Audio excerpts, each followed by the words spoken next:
మన రాష్ట్ర మీడియా దరిద్రం ఎట్లా ఉంటుందంటే, చంద్రబాబు గారు గనుక ఏమైనా సంక్షేమం ఇస్తానంటే అది ప్రజల కోసం. జగన్మోహన్ రెడ్డి గాని ఏదైనా సంక్షేమం ప్రకటించాడంటే గనక దోచిపెట్టడం, లూటీ చేసేయడం రాష్ట్రాన్ని. అదే పక్క రాష్ట్రాల్లో మోడీకి వ్యతిరేక శక్తులు ఏమన్నా గనక సంక్షేమ పథకాలు పెడితే గొప్ప విశేషం, అద్భుతం. అదేం విచిత్రమో అర్థం కాదు. మమతా బెనర్జీని ఇక్కడ మోసేసేస్తుంది మన ఈనాడు జ్యోతి. ఇప్పుడు ఆవిడ తీసుకొచ్చిన పథకాలు చూడండి. ప్రతి మహిళలకి ఏడాదికి 1000 రూపాయలు. జగన్మోహన్ రెడ్డి ఏడాదికి 18,000 ఇస్తే అది పాపమన్నామే, ఇప్పుడు అది గొప్పదని చెప్తున్నారు. అట్లాగే చంద్రబాబు చేస్తానని చేయలేదు 1,500 రూపాయలు, అది మాత్రం ఇక్కడ మెన్షన్ కాదు. ఇక్కడ మమతా బెనర్జీ 25 నుండి 60 ఏళ్ల మధ్యలో ఉన్నటువంటి 2.2 కోట్ల మంది మహిళలకి ఏడాదికి 1000 ఇస్తుంది. ఎస్సీ ఎస్టీలు అయితే 1,200 ఇస్తాయి. ఇప్పుడు అది ఇంకో 500 పెంచుతానండి.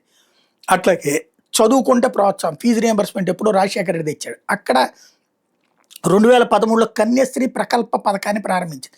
ఇందులో భాగంగా 13 నుంచి 18 ఏళ్ల మధ్యలో వయసు ఉన్న అమ్మాయిలు ఏడాదికి 1000 రూపాయలు వస్తాయి. 18 ఏళ్ల తర్వాత కూడా చదువు కొనసాగిస్తే 25,000 రూపాయలు ఇస్తారు. ఇప్పటిదాకా ఈ పథకం కింద 7 కోట్ల మంది అమ్మాయిలు సాయం తీసుకున్నారు.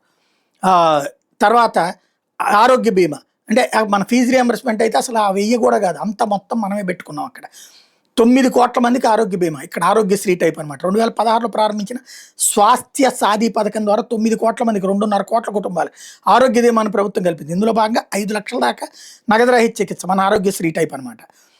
ఇది రాజశేఖర రెడ్డి పెట్టిన తర్వాత పెట్టింది. రాజశేఖర రెడ్డి ఎప్పుడు పెట్టాడు? 2005, 6 ఆ టైంలో పెట్టాడు. ఇవి 2016లో పెట్టుకొచ్చింది.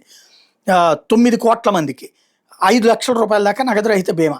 అట్లాగే ఆహార భద్రత, రాష్ట్ర ప్రభుత్వం అమలు చేస్తున్న సంక్షేమ పథకాల్లో ఆహార భద్రత ఒకటి. 2016లో కాద్ సాది పథకం పేరుతో ప్రారంభించింది.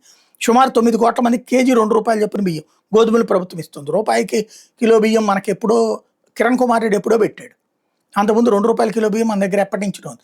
చంద్రబాబు దాని రేట్లు పెంచితే మళ్ళీ రాజశేఖర రెడ్డి వచ్చి 2 రూపాయల కిలో బియ్యం తెచ్చాడు. తర్వాత 5.5 చంద్రబాబు చేశారు, దాన్ని రాజశేఖర రెడ్డి 2 రూపాయలు చేశాడు. మళ్ళీ ఆ తర్వాతన కిరణ్ కుమార్ రెడ్డి వచ్చి రూపాయి చేశాడు. ఇప్పుడు కేంద్ర ప్రభుత్వం ఫ్రీగా ఇస్తుంది బియ్యం.